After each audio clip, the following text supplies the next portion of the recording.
I'm Dr. Doug Inkley, Senior Scientist for the National Wildlife Federation. I'm down here in the Gulf of Mexico at a plant in Homa where they're processing oysters.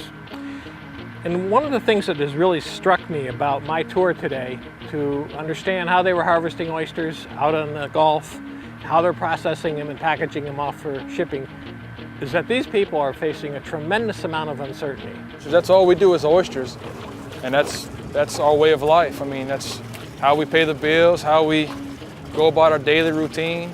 Without that, what do you do? That's the tough question.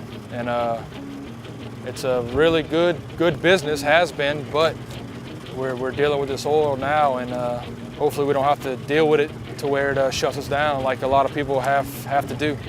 Now, as a scientist, I understand uncertainty. Obviously, the future is hard to predict. But whereas the oyster industry used to know what the seasons were, when the oysters would mature, what the best time of year was to harvest them, etc., we have a situation where all of that has been thrown out the window. They don't know when the oil is going to come in.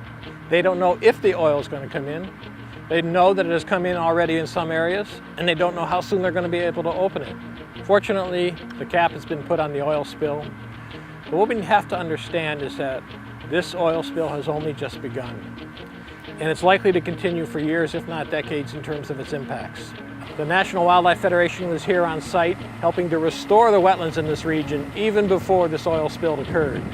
Now it's all the more important that we get on with our work, with your support, to protect the wetlands and to restore the wetlands that are so important to the economy of this area and to the fish and wildlife that depend upon this for their home.